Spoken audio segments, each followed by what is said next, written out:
కామారెడ్డి జిల్లాలో కురిసిన భారీ వడగళ్ల వర్షం అన్నదాతలకు అపార నష్టాన్ని మిగిల్చింది. కామారెడ్డితో పాటు టెక్రియాల్, అడ్లూరు, దేవునిపల్లి, లింగాపూర్ గ్రామాలతో పాటు కామారెడ్డి, ఎల్లారెడ్డి నియోజకవర్గాలలో ఈదురుగాలులు, ఉరుములు, మెరుపులతో కూడిన భారీ వర్షం కురిసింది. ఈ వర్షానికి కల్లాలలో ఆరబెట్టిన వరి ధాన్యం తడిసి ముద్దయిపోయింది. పలుచోట్ల వరి ధాన్యం కొట్టుకుపోయింది. వరి ధాన్యాన్ని కాపాడుకునేందుకు రైతులు విశ్వ ప్రయత్నాలు చేశారు. మరోవైపు వడగళ్ల వర్షానికి మామిడికాయలు నేలరాలే. దీంతో ప్రభుత్వమే తమను ఆదుకోవాలని, తక్షణమే తడిసిన వరి ధాన్యాన్ని కూడా కొనుగోలు చేయాలని రైతులు విజ్ఞప్తి చేస్తున్నారు.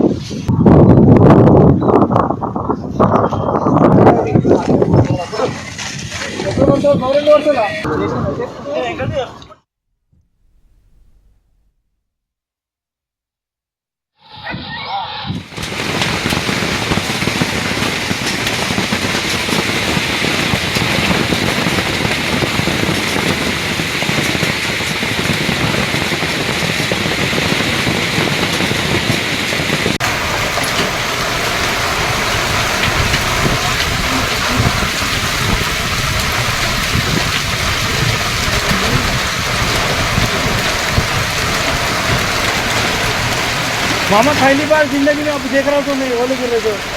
हाँ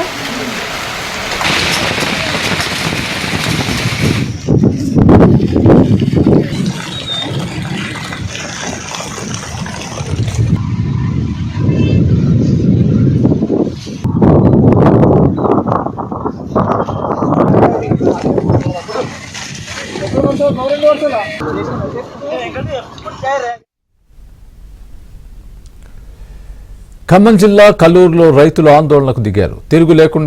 తరుగు లేకుండా ధాన్యం కొనాలని డిమాండ్ చేశారు. రోడ్డుపై బైఠాయించి నినాదాలు చేశారు. అధికారుల తీరుపై వారు తీవ్ర ఆగ్రహం వ్యక్తం చేశారు.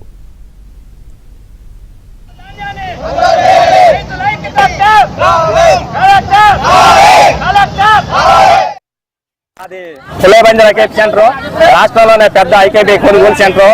మా సెంటర్ నుంచి సుమారు ప్రతి సీజన్ కూడా 1,50,000 టిక్కీలు మాకు ఎగుమతి జరుగుతుంటాయి. కానీ అలాంటి సెంటర్ ఈ సంవత్సరం నిర్లక్ష్యానికి గురైంది.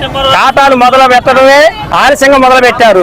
ఏంటని అధికారులు సమాధానం అడిగితే ఏదో సామెత చెప్పినట్టుగా అవసరం వచ్చినప్పుడే ఎత్తుకులాడుకున్నట్టుగా అధికారులు సమాధానం చెబుతున్నారు. మనకి రబీ సీజన్ ఎప్పుడు కూడా మార్చి టయానికి సీజన్ స్టార్ట్ అయింది. అలాంటిది కూడా మనకి వాళ్ళు ముందస్తు సిద్ధం కాకుండా రైతులను ఇబ్బంది పెట్టుకుంటూ సమయానికి గన్నీలు ఏర్పాటు చేయకుండా, మిల్లర్లు ఏర్పాటు చేసుకోకుండా, లారీలు కూడా ఎగుమతి సిద్ధం చేయకుండా రైతులు అకాల వర్షంతో ఈ ప్రకృతి కూడా రైతులు కూడా శత్రువుగా భావించేసి రైతులు ఎంతో ఆకర్షణతో ఎంత చేసినా కూడా ఈ గవర్నమెంట్ కూడా ముందుకి రాకుండా రైతులు ఇబ్బంది పెడుతున్నారు. అందుకోసం దాని నిరసనమే మాకు రైతులకు న్యాయం చేయాలి. ఆ తరుగు ఉంటే మాత్రం మేము ఒప్పుకోం. దానికి కలెక్టర్ గారు వచ్చి సమాధానం వచ్చిందాక కూడా మేము దాన్ని ఒప్పుకోం.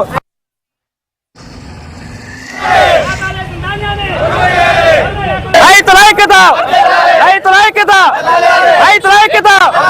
తరుగు లేకుండా ధాన్యాన్ని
అకాల వర్షాలకు సిద్దిపేట జిల్లాలోని నంగునూరు మండలం తీవ్రంగా నష్టపోయిందని ప్రభుత్వమే రైతుల్ని పూర్తి స్థాయిలో ఆదుకోవాలని మాజీ మంత్రి హరీష్ రావు డిమాండ్ చేశారు.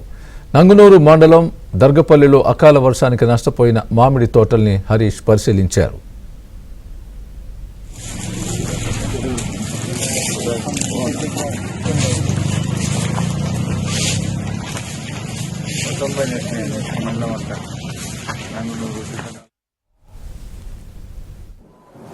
అది ఏందో ఏమో ఆ రేవంత్ రెడ్డి గారు ఆ దేవుళ్ళ మీద ఒట్లు పెట్టి బాట తప్పినట్టున్నాడు. మరి అది అందుకో మరెందుకో నాకు తెలియదు, కానీ ప్రకృతి కూడా ఈరోజు రైతు మీద పగబెట్టినట్టు అనిపిస్తా ఉంది. ఈ పుణ్యాత్ముడు ఏడ కనబడితే ఏ ఊరికి పోతే ఆ దేవుని మీద ఒట్టు పెట్టి 15 ఆగస్టు కల్లా రుణమాఫీ చేస్తా అని మాట్లాడి మాట తప్పిండు. మరి ఆ దేవుళ్ళకి ఏమైనా కోపం వచ్చిందా, మరి ఆ ప్రకృతికి ఏమైనా కోపం వచ్చిందా, కారణం ఏందో తెలియదు. కానీ ఇవాళ ఈ రాష్ట్రంలో వరుసగా గత నెల రోజుల నుంచి వడగళ్ల వానతో, గాలి దుమారంతో, అకాల వర్షాలతో చాలా నష్టపోతున్నటువంటి పరిస్థితి ఉంది. ఆ ప్రకృతి కూడా పగబట్టినట్టు కనబడతా ఉంది. చాలా బాధగా ఉంది.